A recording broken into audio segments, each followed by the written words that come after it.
तर आज आम्ही फिरायला निघालो होतो. थोडंसं म्हटलं बाहेर काहीतरी खाऊया, थोडीशी शॉपिंग करायची. आणि आमचं बाळ बघितलं का गाडीवरती बसून असं काहीतरी तोंड वाकडं तिकडं करत बसतो. आणि फायनली आम्ही एका कॅफेमध्ये आलो होतो. आणि या कॅफेचं बर्ड्स कॅफे असं नाव आहे. तिथे बर्ड्स पण ठेवलेल्या होत्या. आमचं बाळ ना मस्त तेच बघत होतं. म्हणजे इथे ना आम्ही लग्नाच्या अगोदर येत होतो, पण आता भरपूर दिवसांनी आलो होतो.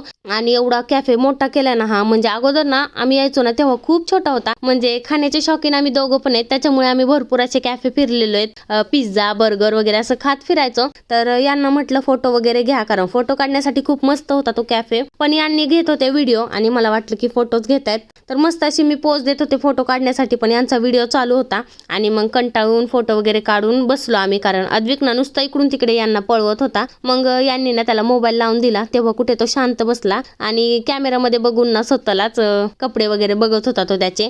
आमची कोल्ड कॉफी आणि पिझ्झा आला. अद्विकला ना त्या स्ट्रॉने कोल्ड कॉफी चोडता येत नव्हती, मग त्याला नंतर ग्लासाने पाजली आणि मी मस्त असं पिझ्झा एन्जॉय करत होते. तर अद्विक बघितलं का मला चार म्हणून आवाज देत होता. म्हणजे त्याला ना घरी डाळ भात खाऊ वाटत नाही किंवा भाजी चपाती आवडत नाही, पण पिझ्झा एवढा आवडीने खात होता ना, आम्हाला वाटलं नव्हतं की खरंच एवढा आवडीने खाईल. पण आता वरच्यावर त्याला कळायला लागलं ना, तसं तो पिझ्झा खूप आवडीने खायला लागलाय. मग यांनी म्हणत होते अद्विक ना तुझ्यावरतीच गेलाय, म्हणजे तुला कसं घरातलं काय खाऊ वाटत नाही तसं त्याला पण खाऊ वाटत नाही, त्याला बाहेरचंच आवडतं. आणि आमचं बाळ ना मस्त असं एन्जॉय करत होतं बरं का. त्याला फिरण्यासारखं भरपूर होतं. आणि आमचं डॅशिंग बाळ बघितलं का मस्त बूट जॅकेट पॅन्ट वगैरे मस्त असं ना डॅशिंग मध्ये फिरत होता.